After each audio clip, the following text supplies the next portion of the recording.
नमस्कार मित्रांनो, पीएम किसान योजना 2024 मध्ये जे लाभार्थी नोंदणी करणार आहेत अशा लाभार्थ्यांना प्रति वर्षासाठी 12,000 रुपये दिले जाणार आहेत। शेवटची तारीख 15 जानेवारी 2024 ही आहे। आता या योजनेमध्ये कोणते लाभार्थी पात्र होऊ शकणार आहेत, त्यानंतर 12,000 रुपये कोणत्या लाभार्थ्यांना दिले जाणार आहेत या संदर्भातील माहिती आजच्या या व्हिडिओ मध्ये जाणून घेणार आहोत। त्यासाठी व्हिडिओ शेवटपर्यंत नक्की पहा। पूर्वी तुम्ही जर चॅनल वरती पहिल्यांदाच आला असाल तर चॅनलला सबस्क्राइब करून बेल नोटिफिकेशनला क्लिक करा। तर चला व्हिडिओ सुरू करूया। मित्रांनो, सर्वप्रथम पूर्ण माहिती समजून घ्या। पीएम किसान सन्मान निधी योजनेसंदर्भात या व्हिडिओच्या माध्यमातून जाणून घेणार आहोत। मित्रांनो, अनेक लाभार्थ्यांना पीएम किसान सन्मान निधी योजनेचे पैसे पात्र असून सुद्धा येत नाहीत किंवा ज्यांना ई-केवायसी करायची आहे या बारकोडच्या माध्यमातून तुम्ही करू शकता। जेव्हा पीएम किसान योजनेच्या अधिकृत पोर्टल वरती आल्यानंतर स्टेटस सुद्धा तुम्हाला या ठिकाणी पाहता येणार आहे। त्यानंतर पीएम किसान योजनेचा जो मोबाईल ऍप आहे तो देखील तुम्हाला याच पेज वरून मिळणार आहे। आता आपण समजून घेऊया पीएम किसान योजनेमध्ये 2024 मध्ये जर नोंदणी केली तर 12,000 रुपये कोणत्या लाभार्थ्यांना व कोणत्या शेतकऱ्यांना मिळणार आहे हे समजून घेऊया। मित्रांनो, हे पाहण्यासाठी सर्वप्रथम तुम्हाला पीएम किसान सन्मान निधी योजनेच्या अधिकृत पोर्टल वरती यायचं आहे।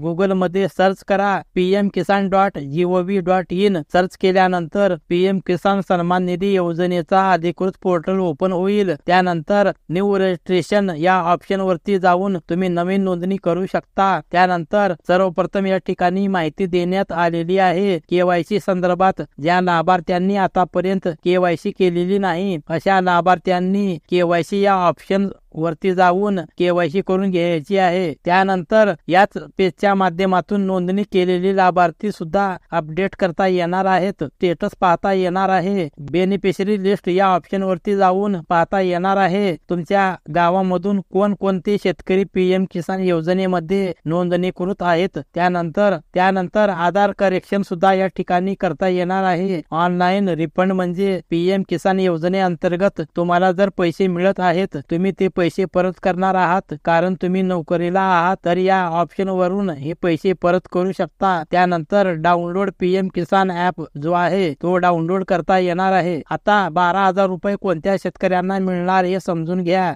जे शेतकरी महाराष्ट्रातून आहेत अशा शेतकऱ्यांना नमो शेतकरी महासन्मान निधी योजनेअंतर्गत 6,000 रुपये व पीएम किसान योजनेअंतर्गत 6,000 रुपये या दोन्ही योजनेअंतर्गत 6,000 रुपये मिळून 12,000 रुपये महाराष्ट्रातील शेतकऱ्यांना दिलं जाणार आहे। मित्रांनो, नोंदणी तुम्ही पीएम किसान योजनेमध्ये करायची आहे। त्यानंतर तुम्हाला नमो शेतकरी महासन्मान निधी योजनेचा लाभ दिला जाणार आहे। अतिशय महत्त्वपूर्ण ही माहिती आहे। ही माहिती तुम्हाला नक्की उपयोगी पडेल अशी आशा करतो। पुन्हा भेटूया नवीन माहितीसह, नवीन अपडेटसह। धन्यवाद।